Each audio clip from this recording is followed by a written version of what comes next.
তপনস কিচেনের বিশেষ নিবেদন পেঁয়াজ পোস্ত অতি অল্প সময়ের মধ্যে গরম ভাতের সঙ্গে জন্য খাওয়ার জন্য রেডি করে ফেলেছি। পুরোটা দেখতে থাকুন। নমস্কার, তপন কিচেন থেকে আজ আমি আপনাদের জন্য নিয়ে এসেছি নতুন ধরনের রেসিপি। আজ বানাবো পেঁয়াজ পোস্ত। তার জন্য বড় আকারে দুটো পেঁয়াজ নিয়ে নিয়েছি। ঝাড়া ঝাপটা রান্নাবান্না করব, খুব সহজে হয়ে যায়, বাড়ির উপকরণ দিয়ে বানিয়ে ফেলবেন। সঙ্গে নিয়ে নিয়েছি মশলার জন্য নুন, 2 চামচ পোস্ত, গোটা জিরে, শুকনো লঙ্কা আর হলুদ গুঁড়ো। সঙ্গে আরও উপকরণ মেশাবো, আপনারা দেখতে থাকুন পুরো রেসিপিটি। আর চলুন আমি মশলাটা রেডি করে নিই। পেঁয়াজ পোস্ত করার জন্য আমি 2 চামচ পোস্ত আর সামান্য নুন ও একটা কাঁচা লঙ্কা দিয়ে আমি এটাকে ভালো করে বেটে নিই। আপনারা মিক্সিতে করতে পারেন, আমি শিলবাটা করে নিচ্ছি। ওভেনটা জেলে দিয়েছি এবং একটি প্যান বসিয়ে নিয়েছি, তার মধ্যে বেশি পরিমাণে সরষের তেল নিয়ে নিয়েছি। তেলটা হালকা গরম হয়ে এসেছে, আমি ওর মধ্যে দিয়ে দেবো জিরে ফোড়ন আর দিয়ে দেবো ওর মধ্যে শুকনো লঙ্কা একটা, সেটা কেটে ভালো করে এটাকে আমি ভেজে নেব। তেলটা ভাজা হয়ে গেছে, আমি ওর মধ্যে কেটে রাখা পেঁয়াজগুলো দিয়ে দিচ্ছি। ভালো করে পেঁয়াজগুলো এর সঙ্গে ভেজে নেব। পেঁয়াজটাকে নরম করার জন্য আমি দিয়ে দিচ্ছি স্বাদ মতো নুন।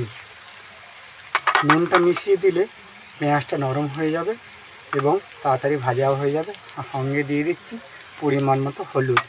আপনারা হলুদ নাও দিতে পারেন, যারা পেঁয়াজ পোস্ত থেকে হলুদ পছন্দ করে না, আমি পছন্দ করি তাই আমি দিলাম। আপনারা দিতে পারেন, নাও দিতে পারেন। চলুন মিশিয়ে নিই। দেখুন পেঁয়াজটা হালকা হালকা লাল ভাজা হয়ে এসেছে, আমি ওর মধ্যে দিয়ে দিচ্ছি বেটে রাখা পোস্ত। ওর মধ্যে সামান্য পরিমাণ একটু জল মিশিয়ে আমি এটাকে দিয়ে দেবো, তাতে পেঁয়াজটাও সেদ্ধ হয়ে যাবে এবং সুন্দর মাখা মাখা ভাবও চলে আসবে। চলুন এটাকে মিশিয়ে নিই।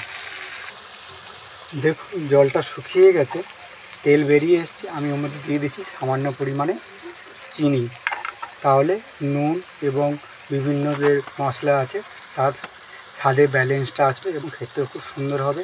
গরম ভাতের সঙ্গে আপনারা চটপট বানিয়ে ফেলুন পেঁয়াজ পোস্ত, এবং কেমন হয়েছে আমাকে জানান কমেন্ট বক্সে, আমি অবশ্যই দেখব এবং রিপ্লাই দেব।